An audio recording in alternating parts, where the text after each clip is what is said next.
Before you get many applause, Marianne, if you want to be front and center there in the middle, I just want to tell you a little something about these folks. I'm at the Staubachs. Roger, you know, just sit down, come on. He doesn't want me to say anything about it, but I'm going to take 30 seconds because along the way, you get a chance to meet a lot of people. My parents are probably the people that I loved up to most. I had the greatest mom and dad in the world. And I think that's the most important thing that we all can have. And unfortunately, we all don't have that. But these two people right here, with their 5 children, their 15 grandchildren, and their 1 great-grandchild, really continue to make a difference. And I think that's one of the reasons that I've really, well, I hate to use the word adored, but I guess that's it. They are, as I call them, they are part of what we call the I factor. Individuals making a difference in our community. Intelligent, intense, have integrity, involvement, influence, and as a result are most impactful in everything they do. So ladies and gentlemen, we are so delighted to welcome, I can't call you the first family of Dallas, but pretty close to it. Please welcome Roger and Marianne Staubach.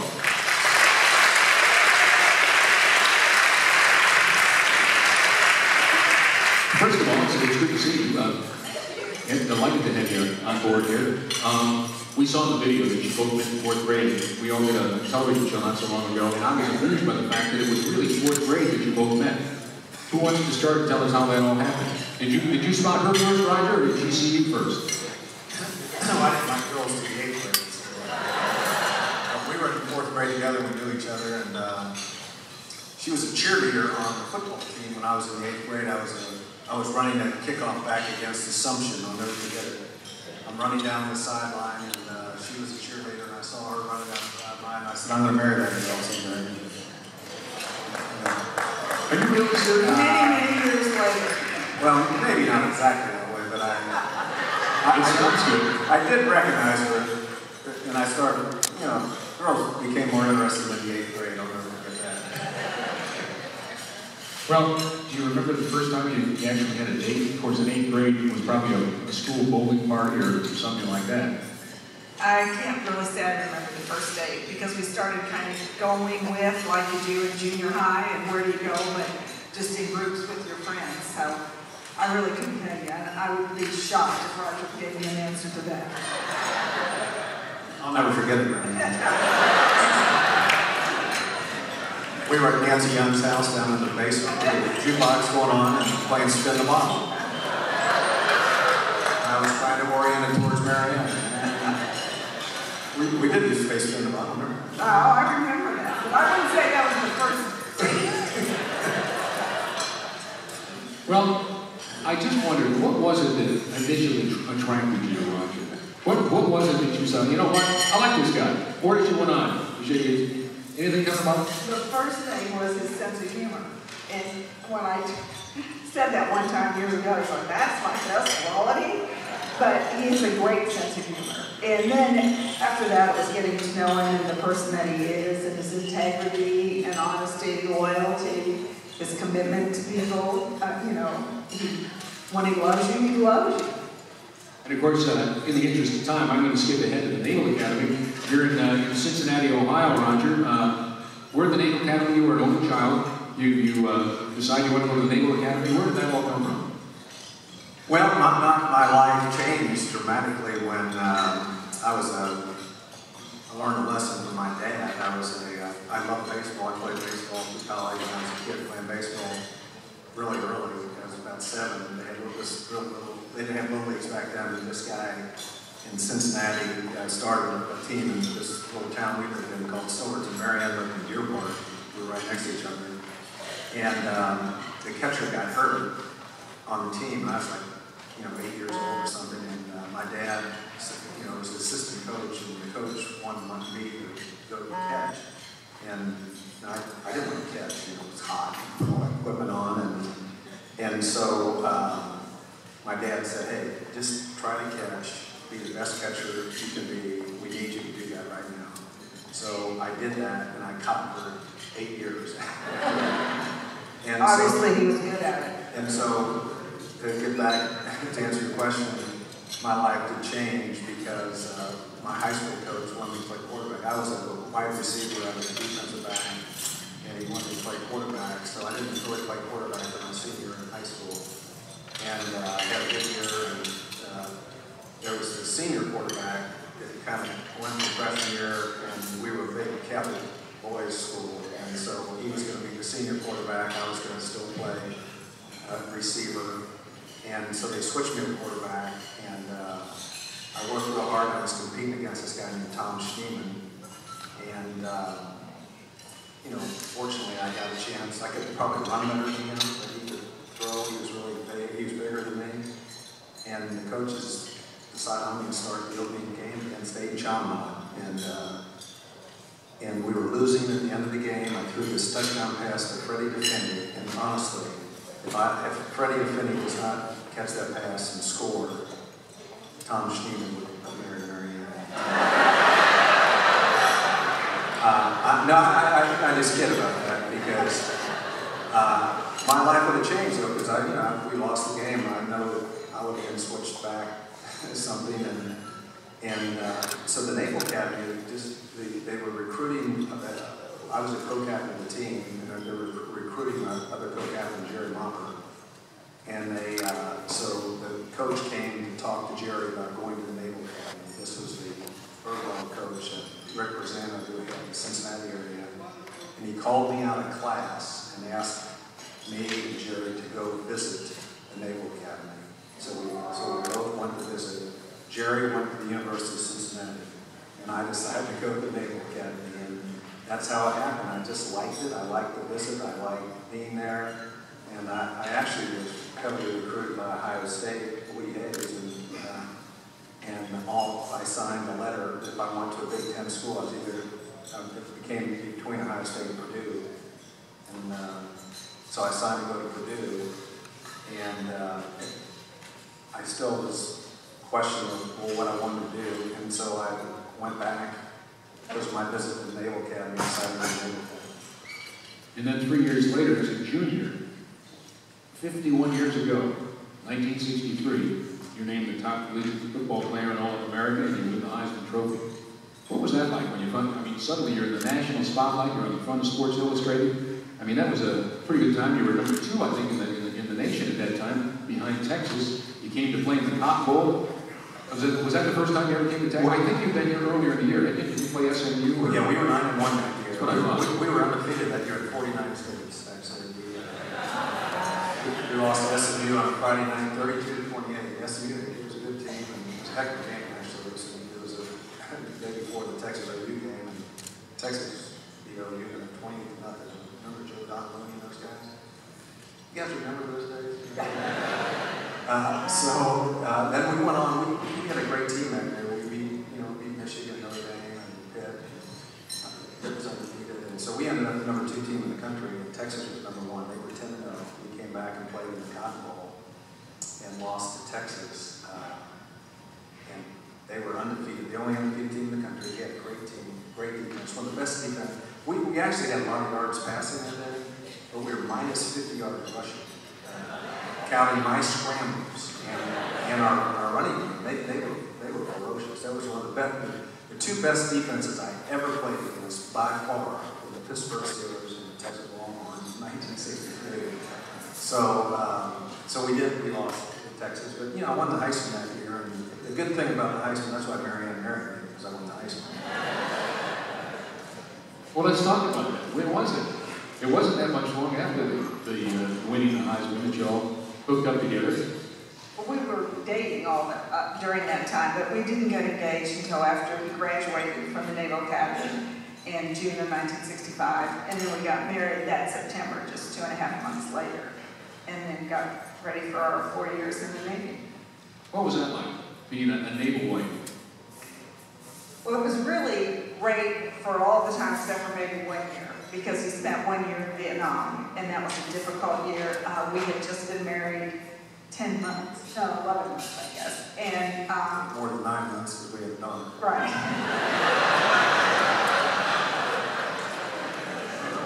Yeah, that's right.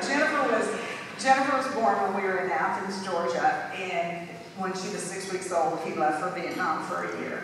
And she and I went back to Cincinnati, and we lived with my parents, and Roger's parents lived like a half mile away from us. So, it was nice to be surrounded with family during that time. And of course, back then, we didn't have emails or instant communications. I talked to him one time over a ham radio, and while he was in Vietnam. And then he came to Hawaii for 5 days of R&R, and we got to see him like in February. Jennifer was 8 months old, and so by the time he came home, she was a 14-month-old little girl, and kind of looked at me like, and who are you? But other than that, then we went to Pensacola, and Pensacola was a great place to be. Great beaches, and it was fun. Of course, you come home, you're drafted by the Cowboys in 1964. Tex Schramm, I think, took you in the 10th round, but then you have to go to your service obligations with the U.S. Naval Academy or the U.S. Navy. And I just wondered, in '69, when you came to the Cowboys, when you were in the Navy all that time, did you have aspirations that, you know what, I think I would like to play pro football someday? I've talked to both you and Troy, and as you alluded to earlier today, baseball was really your game as a kid, and Troy said that's all he wanted to be, was a Major League Baseball player. And then you both end up being Hall of Fame pro football players with the Dallas Cowboys, go figure. But I just wondered, where was it that you thought, you know what, I might have a career as a quarterback in the NFL? Well, and not try to answer too long, but ironically, I was drafted back then. The leagues were still the AFL and NFL, so the Kansas City Chiefs drafted me. So Lamar Hunt, I just met with Sharon. Just talking about that. Yeah, let me interrupt. Sharon, go ahead. Stan, this is Lamar Hunt's daughter that happens to be with us here today, ladies and gentlemen.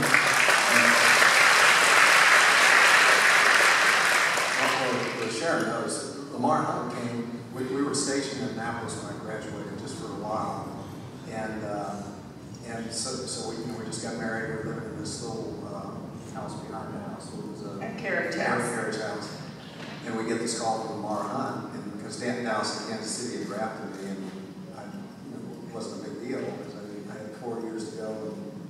And so Lamar Hunt called and said, I want to come and talk to you. And he's a big shot, you know.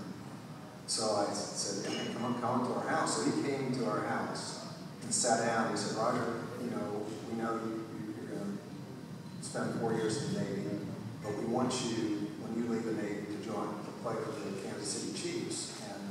Not the Dallas Cowboys, and we'll pay you $500 a month and give you $10,000.